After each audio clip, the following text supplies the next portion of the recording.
আসসালামু আলাইকুম। আশা করি সবাই ভালো আছেন, সুস্থ আছেন, সুন্দর আছেন। সবাইকে অনেক অনেক শুভেচ্ছা জানিয়ে শুরু করছি সেলিনার রান্নাঘর থেকে। আজকে আমি তৈরি করেছিলাম শাশলিক ফ্রাই। আমরা যেভাবে শাশলিকটা করে থাকি সেটাই আমি আজকে তেলে ফ্রাই করেছি। তো তেলে ভেজে খাওয়ার মজাই অন্যরকম। যারা ভাজা বড়িটা পছন্দ করেন তাদের কাছে অনেক অনেক ভালো লাগবে। ভিডিওটি দেখে যদি ভালো লাগে তাহলে অবশ্যই বাসায় তৈরি করবেন এবং বাড়ির সবাইকে নিয়ে মজা করে খাবেন। সেই সাথে আমার চ্যানেলটিকেও সাবস্ক্রাইব করবেন।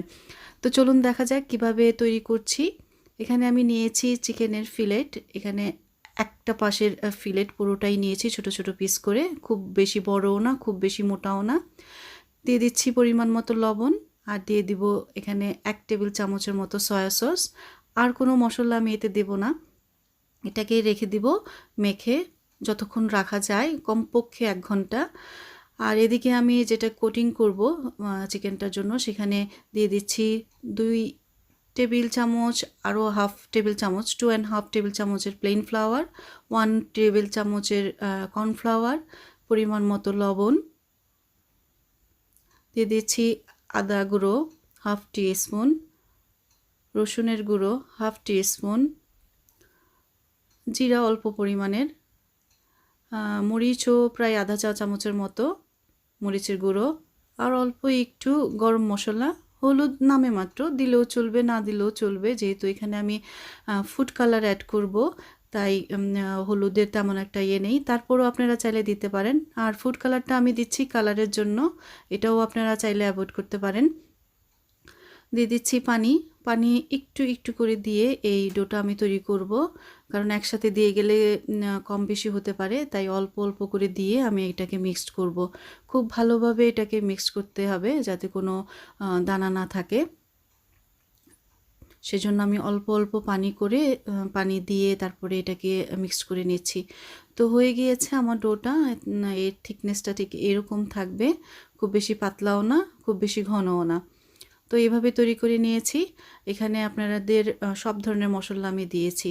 এখন যেই মাংসটা ম্যারিনেট করে নিয়েছিলাম সেটাকে আমি শাশলিকের যে স্টিকগুলো থাকে সেগুলোতে আমি এক এক করে দিয়ে নিব। শাশলিকে আমরা অনেক ধরনের সবজি দিয়ে থাকি, ক্যাপসিকাম, রেড অনিয়ন, ক্যারট।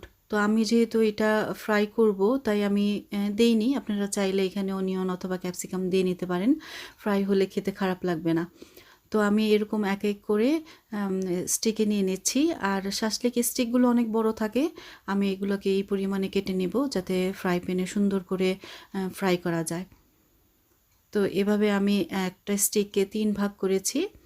তো এক এক করে এইভাবে আমি মাংসগুলোকে গেঁথে নিচ্ছি, সাথে একটা করে ক্যারটের স্লাইস দিয়ে নিচ্ছি। যেহেতু আমি এখানে কোনো মশলা দেইনি তেমন একটা, শুধু সয়া সস দিয়ে ম্যারিনেট করে রেখেছিলাম লবণ দিয়ে। আর এই ডোটাতেই সব ধরনের মশলা দেওয়া আছে। এখন এই ডোটা থেকে আমি বেশ ভালোভাবে এটাকে চুবিয়ে নিব যাতে সব জায়গায় এই ডোটা যায়। আপনারা চাইলে এখানেও ডোটাতেও কিছুক্ষণ বেশ কিছু সময় রেখে দিতে পারেন। তো আমার ফ্রাই প্যানে তেল গরম হয়ে গিয়েছে, এখন আমি এক এক করে এগুলোকে ফ্রাই প্যানে দিয়ে দিব।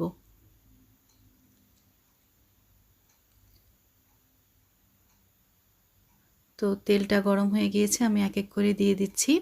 এখানে ফ্রাই প্যানের ফ্লেমটা খুব বেশি হাই রাখা যাবে না, তাহলে উপরের অংশটুকু পুড়ে যাবে, ভেতরে কাঁচা থেকে যাবে।